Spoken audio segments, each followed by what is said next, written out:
Lámpara es tu palabra para mis pasos, luz en mi sendero. Comienza tu día meditando el Evangelio de la vida con el Padre Ricardo López Díaz.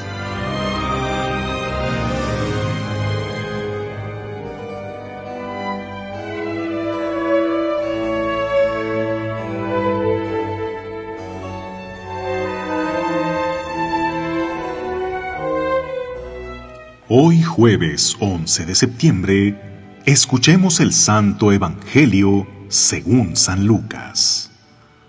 En aquel tiempo, Jesús dijo a sus discípulos: amen a sus enemigos, hagan el bien a los que los aborrecen, bendigan a quienes los maldicen y oren por quienes los difaman. Al que te golpee en una mejilla, preséntale la otra. Al que te quite el manto, déjalo llevarse también la túnica. Al que te pida, dale, y al que se lleve lo tuyo, no se lo reclames. Traten a los demás como quieran que los traten a ustedes. Porque si aman solo a los que los aman, ¿qué hacen de extraordinario? También los pecadores aman a quienes los aman. Si hacen el bien solo a quienes les hacen el bien, ¿qué tiene de extraordinario? Lo mismo hacen los pecadores. Si prestan solamente cuando esperan cobrar, ¿qué hacen de extraordinario? También los pecadores prestan a otros pecadores con la intención de cobrárselo después. Ustedes, en cambio, amen a sus enemigos. Hagan el bien y presten sin esperar recompensa. Así tendrán un gran premio y serán hijos del Altísimo, porque Él es bueno hasta con los malos y los ingratos.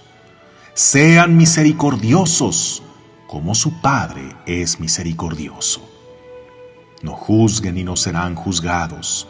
No condenen y no serán condenados. Perdonen y serán perdonados. Den y se les dará. Recibirán una medida buena, bien sacudida, apretada y rebosante en los pliegues de su túnica. Porque con la misma medida con que midan, serán medidos. Palabra del Señor.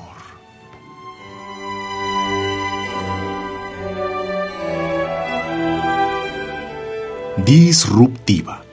Así podríamos llamar la enseñanza de Jesús que acabamos de escuchar. Algo es disruptivo cuando rompe bruscamente con los moldes establecidos, con la manera acostumbrada y comúnmente aceptada de hacer las cosas. Su enseñanza fue disruptiva en su época y lo sigue siendo ahora. ¿Cuál era la mentalidad en la época y la cultura en que esto fue dicho? La ética en el siglo I en el mundo greco-romano giraba en torno a la reciprocidad, en que las relaciones sociales debían basarse en intercambios justos. ¿Me ayudas? Te ayudo. ¿Me haces un favor? Te debo un favor. La ética de los judíos se fundaba también en la ley del talión, formulada desde el Código de Hammurabi: ojo por ojo, diente por diente. Esta regla no pretendía promover la venganza, pero sí ponerle un límite. Así como tienes el deber de ayudar en la medida que te ayudaron, también tienes el derecho a dañar en la misma medida que te dañaron. Pero entre los judíos había también una norma conocida como la regla de plata, formulada por el rabino Hillel, que decía así: lo que es odioso para ti, no se lo hagas a tu prójimo. Eso es cumplir toda la Torá. Es más o menos a lo que nosotros hoy le llamamos sentido común. Es una norma que se enfoca en evitar el mal, en concreto lo que sea molesto, pero no algo que te exija activamente hacer el bien. Claro que se pensaba en hacer el bien, pero únicamente dentro de tu misma tribu, familia o con los de tu misma clase social. Nunca a desconocidos, mucho menos a alguien que representara a tu adversario. Pero lo que venía a proponer Jesús vendría a ser completamente disruptivo. Nadie en el mundo antiguo se había atrevido a decir: amen a sus enemigos. Mientras el israelita entendía que amar al prójimo se refería a otro israelita, y en la cultura grecorromana, en que la conquista y el dominio eran los valores supremos, Jesús pone el amor universal y la compasión como el estándar querido por Dios. La regla de plata es superada por la regla de oro, enseñada por Jesús. Traten a los demás como quieran que los traten a ustedes. No solo no les hagas lo que no quieres que a ti te hagan, que bueno, ya sería un buen comienzo para vivir en paz. Pero Jesús te llama además a hacerles el bien que a ti te gustaría que te hicieran, aún antes de que te lo hagan. El israelita ya se sentía muy satisfecho de no ser malo con aquellos que le hacían el bien. Pero Jesús les hace ver que eso no tiene ningún mérito. Meritorio es que al que no le debes nada, más aún al que te ha hecho daño, tú le hagas un bien. Eso sí merece la aprobación y la recompensa del cielo. Y aún más, a la ley del talión, que ellos tenían como un derecho para desquitarse de lo que les hicieron, Jesús le opone otra regla. Al que te golpee en una mejilla, preséntale la otra. Que esto no lo debemos entender como pedir al agresor que te vuelva a golpear. Significa apartar la cara para evitar otra bofetada. Es resistir la violencia, pero respondiendo con lo que queremos recibir, que es paz, no con más violencia.